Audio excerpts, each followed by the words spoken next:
Hey everyone, it's Chris here. Today I'm going to talk about one of my favourite pieces of gear, trekking poles.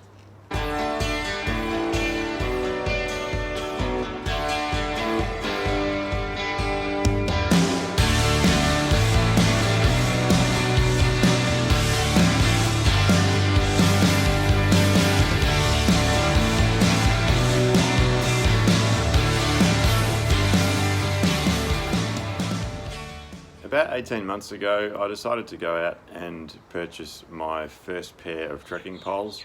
I'd heard good things about them from others and done some research myself about the benefits of using them, and decided that I wanted to try them out for myself to see how they work for me. I've got to say, they've got to be one of the pieces of gear that have made the most difference to the way that I feel when I'm out on hikes, in terms of the way my body feels and the comfort that I have on hikes.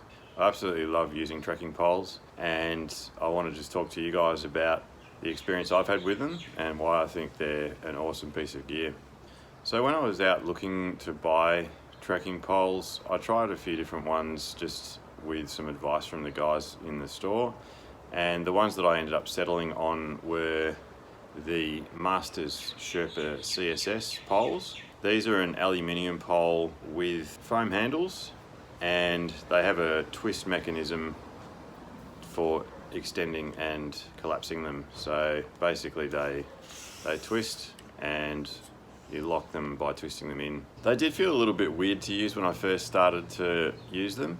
It just took a little bit of time to understand the technique and getting that correct.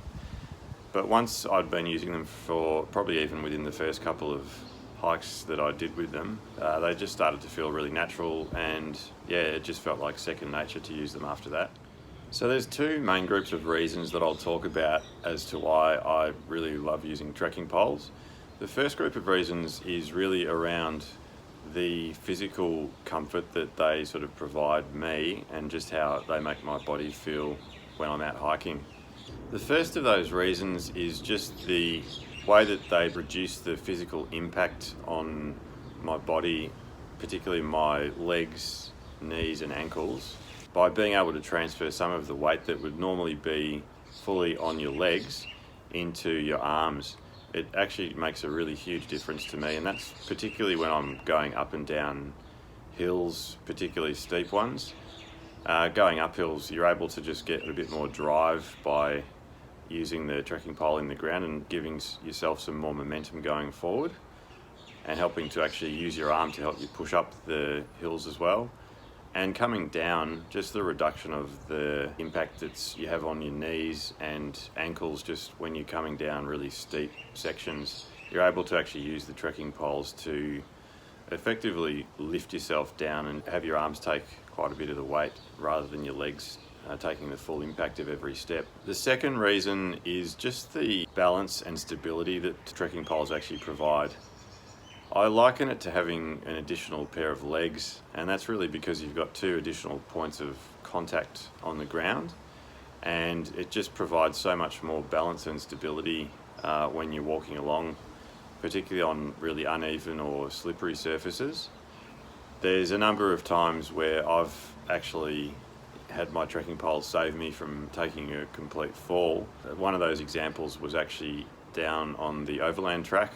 We're walking along boardwalk which had a small covering of snow on it, and as that snow was melting it was becoming really slippery, and there was just a number of times that I was slipping on the melting snow and the boardwalk that was underneath that, and I actually caught myself a couple of times with my poles, and that stopped me from falling over and potentially having another sort of injury.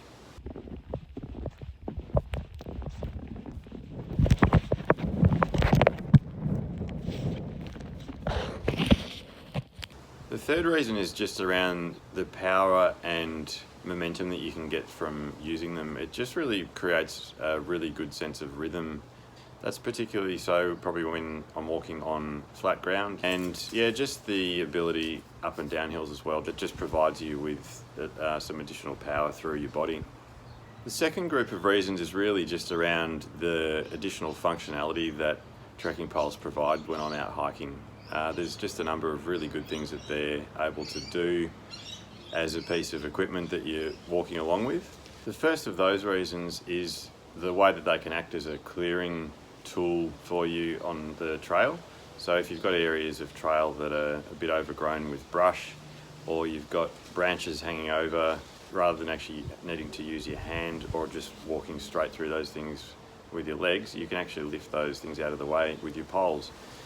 Just another example I thought of was also out on the overland track. After we had that night of heavy snow down there was a lot of the trees that were really close to the trail that were actually sort of weighed down with large amounts of snow, and I was actually using my poles just to lift those branches out of the way in front of me, and getting rid of some of the snow in the process, so that the branches were no longer hanging down over the track.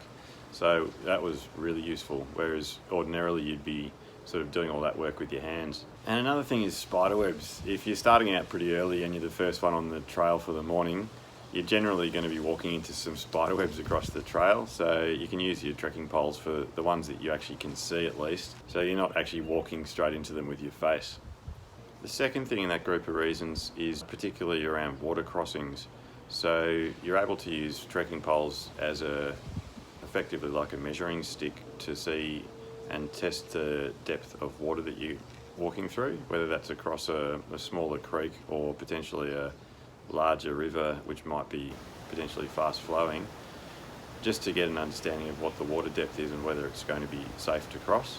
And as you're crossing, they just give you those extra points of balance in the water so that you can anchor yourself as you're moving across. The third reason in this group is just around the fact that they can actually become a multi-purpose piece of gear as well. For some tents that have the option to use trekking poles as the actual tent poles, they obviously are a critical piece of the equipment for that type of shelter.